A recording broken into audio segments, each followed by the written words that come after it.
Olá, irmãos e irmãs, graça e paz. Bem-vindos, bem-vindas a mais um culto de louvor, de adoração e de ministração da palavra do nosso Deus, aqui juntamente conosco na Igreja Metodista em Pinheiros. Depois de termos um período bastante significativo em que nós celebramos, aliás, nos preparamos para a celebração e celebramos o nascimento de Jesus, nós estamos agora já no terceiro domingo após Epifania. Epifania é o termo que designa manifestação, a manifestação de Deus, especialmente na pessoa de Jesus, e a gente tem outros eventos de Epifania narrados ali no Novo Testamento, mas nós temos esse tempo, então agora após Epifania. É o tempo comum, é o tempo em que nós celebramos a temática do Reino de Deus, anunciando Jesus, anunciando o Reino de Deus como uma realidade já presente e que vai se tornando eficaz, que vai se concretizando na vida de Jesus. Tudo aquilo que ele falou, tudo aquilo que ele nos ensinou e aquilo que ele fez também e que culmina, né, com a sua morte e a sua ressurreição que nós celebramos no próximo período, que é o período da Páscoa. Então, nesse culto, nesse dia, eu convido você para acompanhar a leitura do texto bíblico, da Palavra de Deus, no Salmo 19, o livro dos Salmos, o Salmo 19, a partir do versículo 1 até o versículo 7. E assim nós estamos, após o prelúdio, que foi carinhosamente preparado pela nossa irmã Roselice, e essa abertura nós estamos aqui acolhendo vocês, acolhendo cada participante e cultuando ao nosso Deus. É Ele que é digno, é Ele que merece todo louvor e toda adoração. E no Salmo 19 diz assim: os céus proclamam a glória de Deus e o firmamento anuncia as obras das suas mãos. Um dia discursa a outro dia, e uma noite revela conhecimento a outra noite. Não há linguagem, nem há palavras, e deles não se ouve nenhum som. No entanto, por toda a terra se faz ouvir a sua voz, e as suas palavras chegam até os confins do mundo. Aí pôs uma tenda para o sol, que é como um noivo que sai dos seus aposentos e se alegra como um herói a percorrer o seu caminho. Principia numa extremidade dos céus e até a outra vai o seu percurso. E nada pode se esconder do seu calor. Versículo 7 diz: a lei do Senhor é perfeita e restaura a alma. O testemunho do Senhor é fiel e dá sabedoria aos simples. E depois no versículo 14, as palavras dos meus lábios e o meditar do meu coração sejam agradáveis na tua presença, Senhor, rocha minha e redentor meu. É uma parte do Salmo 19 e que é identificada, né, como um hino à criação, ou um hino da criação. A criação que proclama a glória de Deus, que exalta as maravilhas do Criador sem dizer uma palavra. Sem que a gente possa ouvir um som, nós podemos ver a glória de Deus estampada em sua criação. Então, que a nossa vida também seja expressão de louvor e de adoração ao nosso Deus. Nós vamos cantar agora o hino de número 120 do Inário Evangélico. E eu convido você para acompanhar aí, cantando também, não apenas ouvindo. O hino tem como título Um Hino ao Senhor. E ele também se refere em primeira mão aqui à criação de Deus. As grutas, as rochas imensas, dos mundos o grande esplendor, proclamam bem alto, constantes, um hino ao teu nome, Senhor. Depois fala no céu as estrelas brilhantes, os mares, as brisas, as aves, as ramagens, e depois também fala, e tu, pecador, que vagueias, que fazes ao teu Criador? Não achas momento em que cantes? um hino de glória ao Senhor? Então vamos cantar, vamos adorar ao nosso Deus através do hino de número 120 do Inário Evangélico. Cantemos.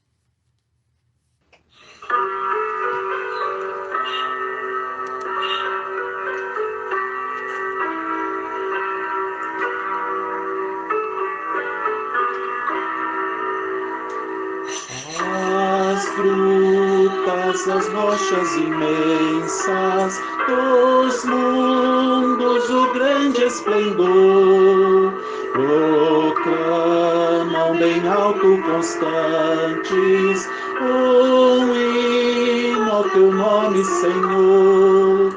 Nos céus e no mar e na terra, nos bosques, nos prados em flor, no fragoso cantil, na amplitude celeste, um hino ressoa ao Senhor. No céu as estrelas brilhantes, dos mares o grande fragor, e as brisas entoam ridentes um hino ao teu nome, Senhor. Nos céus e no mar e na terra, nos bosques, nos prados em flor, no fragoso cantil, na amplitude celeste, um hino ressoa ao Senhor. As aves alegres na mata, por entre as ramagens em flor, exultam em coro cantando um hino ao teu nome, Senhor. Nos céus e no mar e na terra, nos bosques, nos prados em flor, no fragoso cantil, na amplitude celeste, um hino ressoa ao Senhor. E tu, pecador que vagueias, que fazes ao teu Criador, não achas momento em que cantes um hino de glória ao Senhor. Nos céus e no mar e na terra, nos bosques, nos prados em flor, no fragoso ao cantil, na amplitude celeste, um hino ressoa ao Senhor. Amém.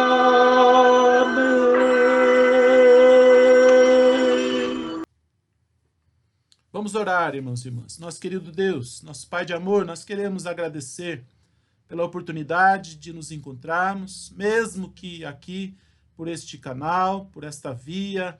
Ó Deus, nós agradecemos a oportunidade, o privilégio, agradecemos porque pela manhã também pudemos nos reunir na casa de oração, lá no templo, ó Deus. Obrigado por todas as pessoas que puderam estar lá, que participaram. E agora, ó Deus, obrigado pelas pessoas que podem participar deste momento, ó Deus. O Senhor certamente conhece cada vida e o Senhor certamente pode alcançar cada coração, o Senhor pode alcançar cada mente, o Senhor pode tocar, ó Deus, as vidas e abençoar.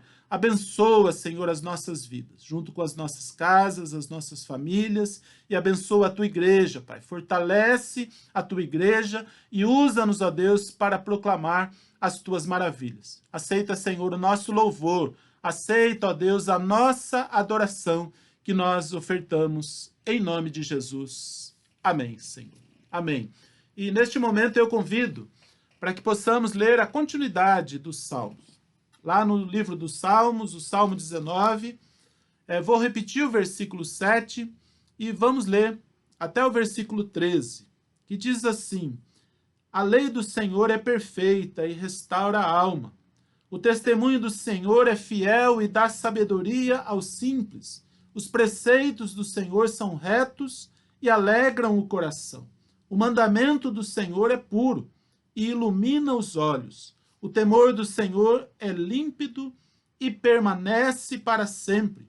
Os juízos do Senhor são verdadeiros e todos igualmente justos. São mais desejáveis do que o ouro, mais do que muito ouro depurado, e são mais doces do que o mel e o destilar dos favos. Além disso, por eles se admoesta o teu servo, em os guardar a grande recompensa. Quem há que possa discernir as suas próprias faltas? Absolve-me das que me são ocultas. Também da soberba guarda o teu servo, que ela não me domine. Então serei irrepreensível e ficarei livre de grande transgressão. Então, uma primeira parte, aqui a partir do versículo 7, falando daquilo que a lei de Deus produz, aquilo que ela é, aquilo que ela faz também pelas nossas vidas. A lei é perfeita, a lei do Senhor é perfeita, o testemunho do Senhor é fiel, os preceitos do Senhor são retos, o mandamento do Senhor é puro, o temor do Senhor é límpido e são mais desejáveis do que ouro, mais do que muito ouro depurado. E a parte final que nós lemos nos traz a pergunta: quem há que possa discernir as suas próprias faltas? Nós sabemos muitas vezes que erramos no momento que erramos. E outras vezes levamos um tempo para cair em si. Mas a pergunta é sobre quem pode discernir as próprias faltas. E aí é como que com a resposta embutida, né? A palavra do Senhor, esses preceitos de Deus, esse temor do Senhor que é nutrido no nosso coração, a própria ação do Espírito Santo de Deus. A palavra de Deus diz que o Espírito, ele nos convence do pecado, da justiça e do juízo. Então o salmista se expressa dizendo: absolve-me das que me são ocultas. Também da soberba guarda o teu servo, que ela não me domine. Aquela ideia de a gente se achar superior, da gente se achar maior, da gente se achar melhor, da gente achar que já estamos perfeitos. E o que o Senhor espera de cada um de nós, irmãos e irmãs, é que nos coloquemos diante dele com humildade, em quebrantamento, reconhecendo diante dele que somos pecadores e pecadoras, nem mesmo temos em nós condição de discernir as próprias faltas. Precisamos dessa ação de Deus, através da sua palavra, através do seu Santo Espírito, para nos convencer do pecado, para nos ajudar a discernir os nossos pecados, para que possamos confessar diante dele. Ele ora dizendo: também da soberba guarda o teu servo, que ela não me domine. Então serei irrepreensível. Através da ação de Deus na nossa vida, através dessa revelação de Deus em nós, é que nós podemos então ficar limpos, irrepreensíveis, livres de grande transgressão. E eu convido você então para ter esse momento de oração, para falar com Deus sobre a sua vida. Vamos falar com Deus sobre a nossa vida, sobre os nossos pecados. Vamos confessar diante dele que somos pecadores e pecadoras, tanto o nosso pecado individual, quanto também o nosso pecado comunitário. Porque enquanto povo nós também pecamos, falhamos, às vezes nos desviamos da vontade de Deus, às vezes nos omitimos, negligenciamos, nos portamos com indiferença, muitas vezes, diante de Deus e da sua vontade. Então vamos confessar diante dele os nossos pecados.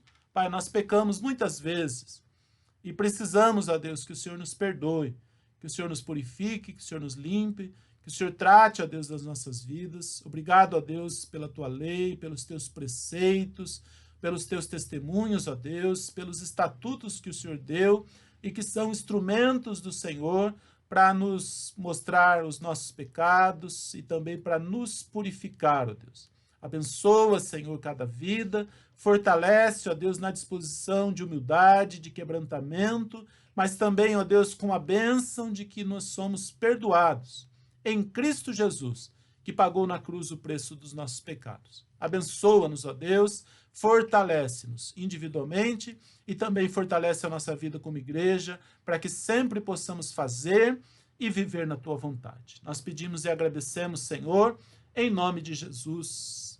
Amém, Senhor.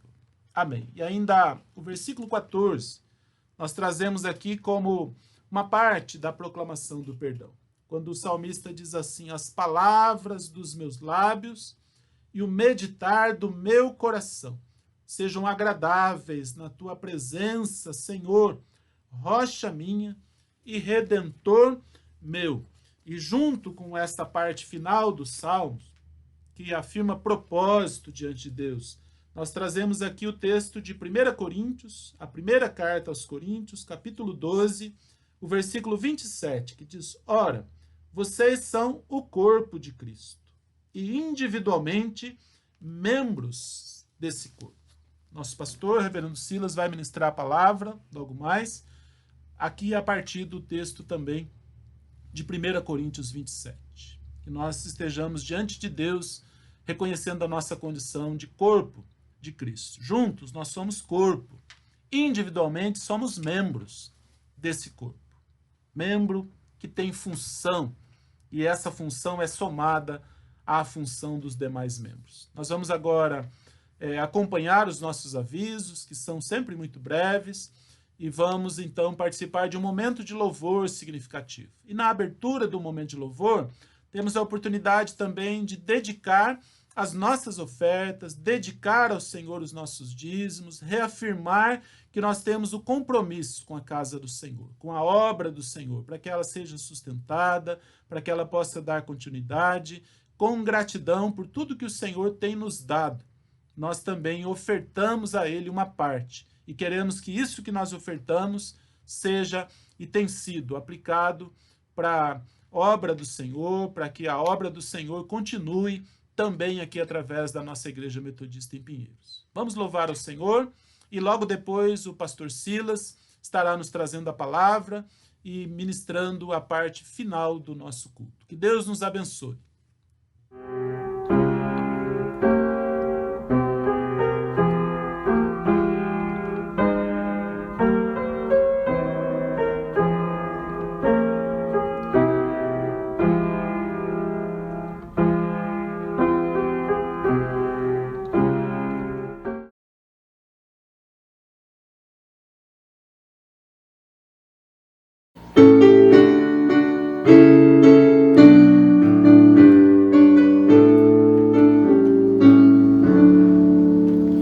Jesus, teu nome é santo, amado teu querer, louvor supremo e todo amor, queremos te render, poder e honra e glória a ti, nós vimos tributar e com fervente bênção temos querer.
Graça e paz, irmãos e irmãs. Obrigado, pastor Jonadab, seja bem-vindo depois desse momento de férias tão merecido.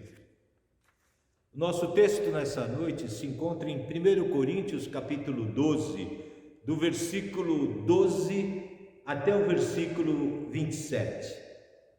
Diz assim: porque assim como o corpo é um e tem muitos membros, e todos os membros, sendo muitos, constituem um só corpo, assim também com respeito a Cristo. Pois em um só Espírito todos nós somos batizados em um corpo, quer judeu, quer gregos, quer escravo, quer livres, e todos nós foi dado de beber de um só Espírito. Porque também o corpo não é um só membro, mas muitos. Se disser o pé, porque não sou mão, não sou do corpo, nem por isso deixa de ser do corpo. Se o ouvido disser, porque não sou olho, não sou do corpo, nem por isso deixa de o ser. Se todo o corpo fosse olho, onde estaria o ouvido?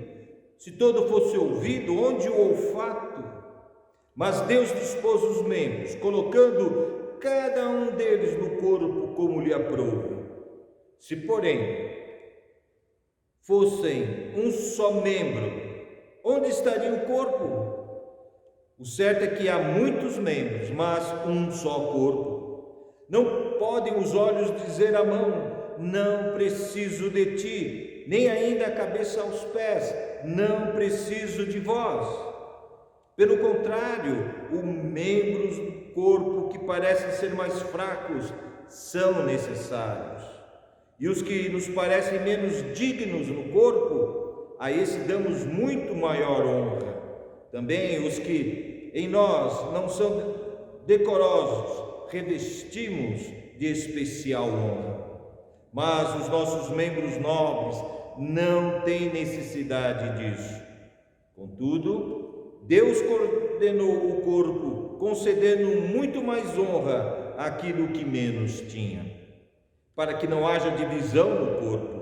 Pelo contrário, cooperem os membros com igual cuidado em favor uns dos outros, de maneira que se um membro sofre, todos sofrem com ele, e se um deles é honrado, com ele todos se regozijam.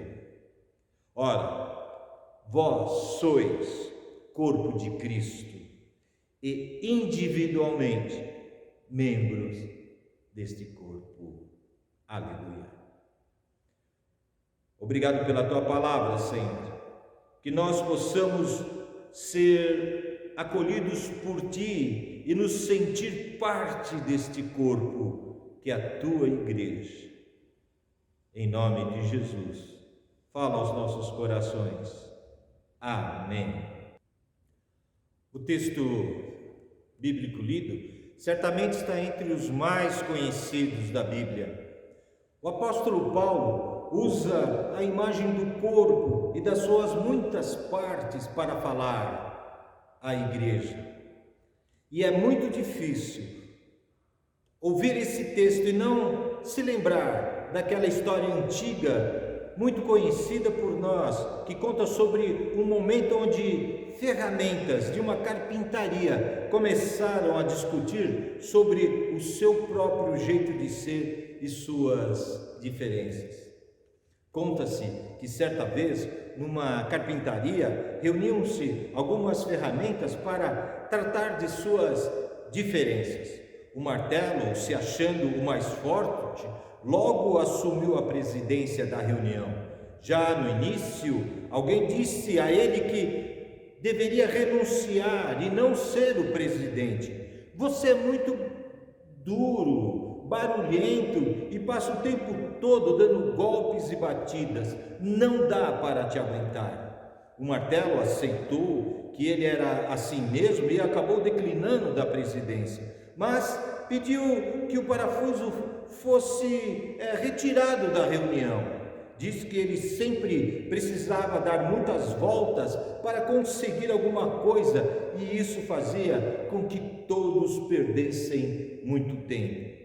Assim como o martelo, O parafuso reconheceu o seu jeito de ser e sua diferença e disse que sairia da reunião desde que a lixa o acompanhasse. Ela era áspera no seu tratamento e vivia tendo atrito com as demais ferramentas. A lixa admitiu as suas características, mesmo contrariada, ela levantou-se para sair da reunião. Porém, antes de sair, apontou o dedo para o metro e disse que ele também deveria ser retirado. Afinal, ele vivia medindo os outros conforme a sua própria medida e se achava o único, o perfeito. Enquanto a reunião acontecia, o carpinteiro entrou no espaço, colocando o seu avental, pegou alguns pedaços de madeira e sobre uma mesa começou o seu trabalho. Ele usou o martelo, a lixa, o parafuso, o metro e várias outras ferramentas de sua caixa. E não demorou muito para que transformasse aqueles pedaços de madeira num lindo móvel. Quando o carpinteiro saiu da oficina, as ferramentas começaram novamente a discutir as suas diferenças. Foi quando o serrote pediu a palavra e com calma disse: ferramentas, sem dúvida, todos nós somos diferentes e temos diferentes funções. Quando somos usados, alguns fazem mais barulhos, alguns são mais lentos, alguns fazem mais sujeiras. Isso não é defeito, é diferença. E foi justamente dessa diferença que permitiu ao carpinteiro criar uma obra de arte. Depois da fala do serrote, todos concordaram que o martelo era duro, mas era forte, que o parafuso enrolava, mas unia, que a lixa criava atrito, mas afinava, e que o metro era sistemático, mas não permitia erros. Todas as ferramentas da carpintaria se sentiram importantes e entenderam que juntas, nas mãos do carpinteiro, poderiam realizar grandes coisas. O texto bíblico escrito por Paulo quanto à história das ferramentas na carpintaria nos traz 4 grandes ensinamentos. O primeiro, numa comunidade cristã, todos nós somos importantes ferramentas de uma mesma oficina. Todos somos diferentes em sonhos, em jeitos e assim por diante. Mesmo assim, estamos e pertencemos a um mesmo lugar. Somos importantes e fazemos parte de um mesmo corpo. O segundo ensinamento, mesmo fazendo parte de uma mesma oficina, lá dentro temos funções diferentes, exatamente por sermos diferentes. Cada qual contribui à sua maneira para dentro ou de fora de uma comunidade. E por mais simples ou pequena que pareça ser a minha participação, ela é importante para que todo o corpo funcione adequadamente. Lembre-se que o dedinho do pé tem responsabilidade sobre o equilíbrio do corpo. O terceiro ensinamento, quando todas as diferentes ferramentas da oficina atuam em conjunto, cada qual com o seu jeito, o resultado é sempre uma obra de arte. Se você tem dúvida quanto a esta afirmação, olhe para o passado e para o presente da nossa igreja. Você irá perceber uma quantidade enorme de coisas, construções, eventos, campanhas, celebrações, enfim, que ela realizou e ainda realizará e está realizando com a participação de todos. E por fim, o quarto, ensinamento da história e do texto bíblico. É sem dúvida o mais importante. Fazemos parte de uma mesma oficina. Dentro dela temos funções diferentes e somos capazes de realizar grandes coisas. No entanto, nenhuma obra-prima é criada numa oficina se não for pelas mãos do carpinteiro. Da mais moderna, mais antiga, da mais importante e da menos significativa, se a ferramenta não estiver nas mãos de um carpinteiro, ela não serve para nada e não produz nada. Do mais jovem, do mais idoso, do mais ativo, ao menos participativo, se não estivermos nas mãos de Deus, não conseguiremos produzir muita coisa. Portanto, somos um só corpo, feito de muitas partes, cada qual com o seu dom, talento, capazes de realizar, pelas mãos de Deus, grandes coisas. Que assim seja. Amém.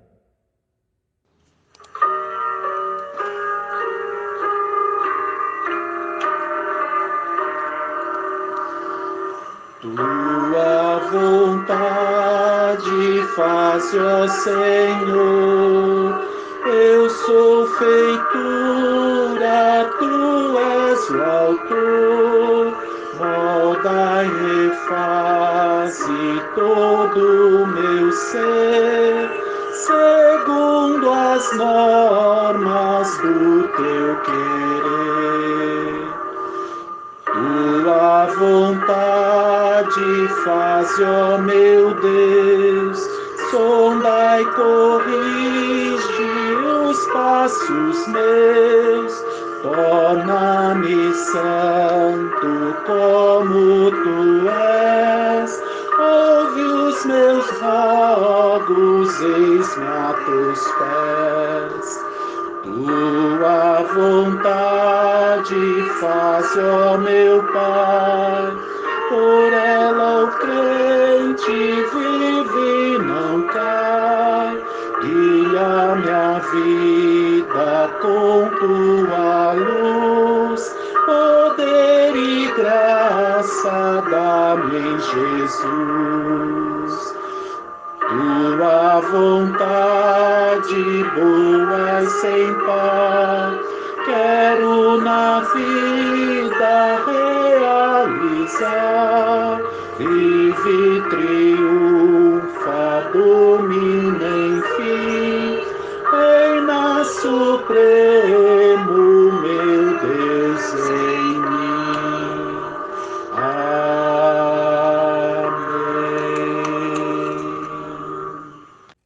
Vamos orar? Senhor nosso Deus, em voz alta e também em silêncio ouviste de cada um de nós aquilo que está em nosso coração. Não temos dúvida de que ouviste a cada um, pois Tu estás em tudo e em todos. Além disso, sabes da nossa vida, do que temos em nossa mente, em nosso coração, antes mesmo de falarmos. Olha por cada situação que foi lembrada, falada, pensada. Olhe para cada um de nós em nossa vida. Olhe nossas famílias, nossos líderes, nossa igreja, nosso país. Olhe não com um olhar de julgo, mas de amor, de carinho, de atenção, de ajuda. Obrigado por fazermos parte deste corpo que é a igreja. Obrigado por nos acolher como ferramentas em sua carpintaria, cada qual com sua diferente função, e nos coloquemos em suas mãos para realizar grandes obras. Pai amado, estamos chegando ao final desse encontro contigo. Que tenhamos mais uma semana sob seus cuidados, que descansemos em paz. Por Jesus Cristo que eu oro. Amém. Recebam a bênção O Senhor te abençoe e te guarde. O Senhor faça resplandecer o seu rosto sobre ti e tenha misericórdia de ti. O Senhor sobre ti levante o seu rosto e te dê a paz. Amém. Boa semana, gente. Até semana que vem. Tchau.